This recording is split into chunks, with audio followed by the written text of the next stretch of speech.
कहते हैं कि सोने की चमक कभी मान नहीं पड़ती। शायद यही वजह है कि सरमायाकारी के लिहाज से आज भी सोना सबसे महफूज जरिया माना जा रहा है। सोने की कीमतों में इन दिनों शदीद इजाफे की भी यही वजह है। गुज़िश्ता चंद दिनों में फी 10 ग्राम सोने की कीमत 24,000 रुपये से भी तजावुज़ कर गई। दिलचस्प बात यह है कि इन दिनों पीली धात के मुकाबले में चांदी की चमक भी लोगों को अपनी तरफ खूब खींच रही है। आलमी सतह पर मुआशी बहरान के सबब सरमायाकार सोने और चांदी की चमक पर लट्टू हो रहे हैं। जहां तक चांदी की कीमतों में इजाफे का सवाल है तो ये फी किलोग्राम 60,000 रुपये तक पहुंच गई है। इक़्तिसादी तज्ज़ियाकारों का मानना है कि आलमी बाजार में आई भारी गिरावट और आइंदा शादी ब्याह के मौसम की वजह से सोने चांदी की खरीदारी में इजाफा हुआ है। नतीजे के तौर पर सोने चांदी की कीमतें भी खूब चमक रही हैं। वाज़ेह है कि इस साल मुल्क के देही बाजारों में भी सोने चांदी की मांग बढ़ रही है, जो देही बाशिंदों की तर्ज हयात में बेहतरी और उन तक तरक्की की किरण पहुंचने की दलील है। इस हवाले से हमारे नामानिगार ने मारूफ इक़्तिसादी तज्ज़ियाकार अनिल कुमार जैन साहिब से बात की और उनसे पूछा कि सोने चांदी की कीमतों में इजाफे की क्या वजह है। देखिए, पूरे विश्व में सोना और चांदी दोनों मुख्य धातुएं हैं जो प्रीशियस मेटल की तरह रिकॉग्नाइज होती हैं। हर देश अपने फाइनेंशियल रिजर्व्स में सोने और चांदी को रखता है, तो इसलिए अपनी सिक्योरिटी के लिए हर देश को जब ये रिजर्व मेंटेन करना पड़ता है तो उसको खरीदना भी पड़ता है। सप्लाई जो है सोने और चांदी की वो दोनों ही बहुत कम है। इस कारण से, क्योंकि सप्लाई कम होती है और डिमांड ज़्यादा होती है, इसलिए मुख्यतः इनके दाम बढ़ते हैं। हमारे देश में इसके दाम बढ़ने के कुछ और भी कारण हैं। सबसे बड़ा कारण तो बड़ा विचित्र है कि हमारे देश में अगर देखा जाए तो पिछले कुछ वर्षों से सरकार ब्लैक मनी के ऊपर नियंत्रण करने की कोशिश कर रही है। वो कोशिश कर रही है कि किसी तरह से ये जो ब्लैक मनी का मूवमेंट है, ब्लैक मनी का जो सर्कुलेशन है, ये कम किया जाए। तो अब जिन लोगों के पास में ब्लैक मनी है उनको कोई ना कोई माध्यम तो चाहिए उसको रखने का, और सोना इसके लिए सबसे अच्छा माध्यम है।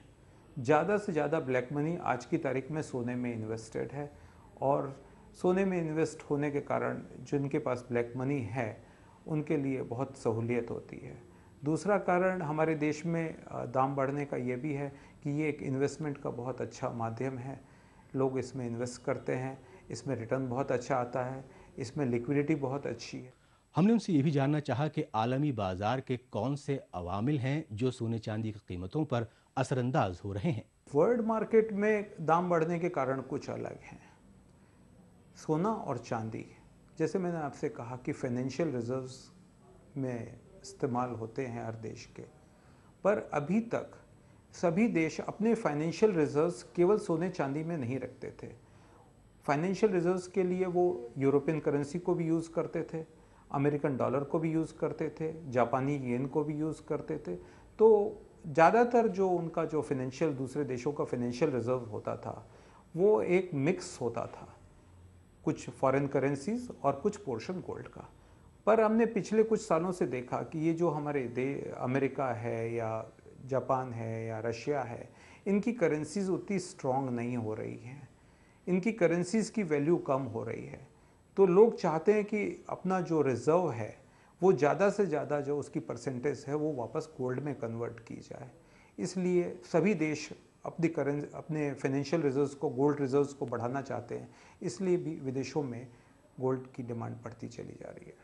हमने उनसे ये भी पूछा कि इस साल मुल्क के देही इलाकों में भी सोने चांदी की डिमांड बढ़ी है, क्या इसे मुआशी तरक्की की दलील माना जा सकता है। बिल्कुल सही बात है। हमारी इकोनॉमी तो बढ़ ही रही है। आप देख रहे हैं कि हमारी इकोनॉमिक ग्रोथ आज 8 से 10% के बीच में हिंदुस्तान की इकोनॉमी बढ़ रही है। और विशेषता आप देखिए, हमारे ज़मीनों के दाम, जो खेती की ज़मीनें हैं, वो कई गुना बढ़ गई हैं।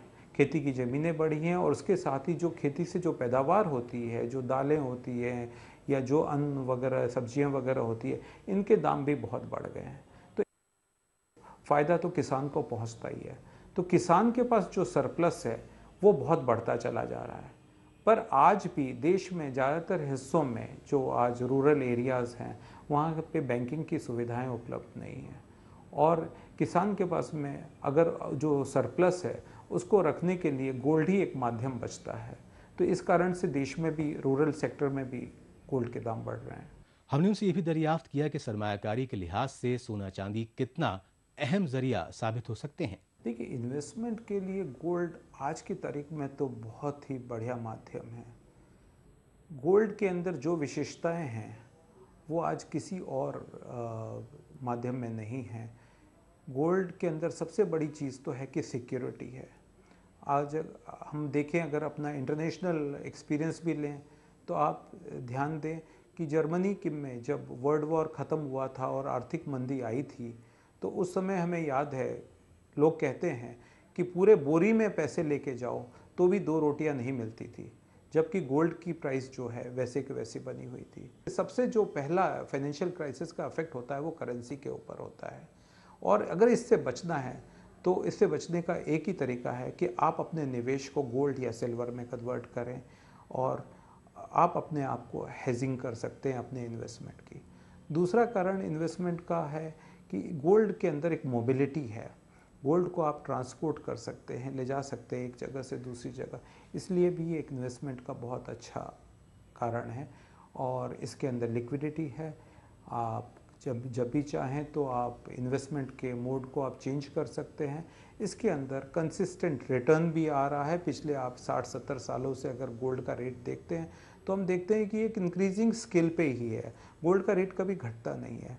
तो इस कारण से भी मैं कहूँगा कि गोल्ड तो एक बहुत ही अच्छा इन्वेस्टमेंट का माध्यम है। हमने उनसे ये भी मालूम किया कि सोने चांदी की कीमतों में उछाल का ये रुझान कब तक जारी रह सकता है। स्टेबिलिटी तो आएगी ही। ये बढ़ना और घटना ये एक इकोनॉमिक साइकिल के पार्ट हैं, इन्फ्लेशन, डिफ्लेशन। तो पर ये जो साइकिल है, कौन सी साइकिल का कौन सा फेज़ कितना बड़ा है या कितना छोटा है, ये मेज़र करना बहुत मुश्किल है।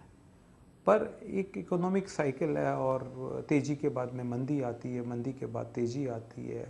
ये हमारा पहले भी एक्सपीरियंस रहा है कि दाम बढ़ते हैं तो वापस थोड़े घटते हैं, पर कितने घटेंगे, कितने बढ़ेंगे, इसका मेजरमेंट करना इजी नहीं है। पर मैं एक बात कहूँगा कि हमारे देश को इस स्थिति से घबराने की कोई ज़रूरत नहीं है। अमेरिका में जो मंदी आ रही है वो अमेरिका वालों के लिए है। हमारे देश की फाइनेंशियल पोजीशन बहुत अच्छी है, हमारे फाइनेंशियल रिजर्व्स बहुत अच्छे हैं, हमारे पास मेटल के, गोल्ड सिल्वर के रिजर्व्स बहुत अच्छे हैं, और सबसे बड़ी बात है कि हमारा देश 150 करोड़ लोगों का देश है। हमारा अपना कंजम्पशन वॉल्यूम बहुत अच्छा है। और अब बात रमज़ान की।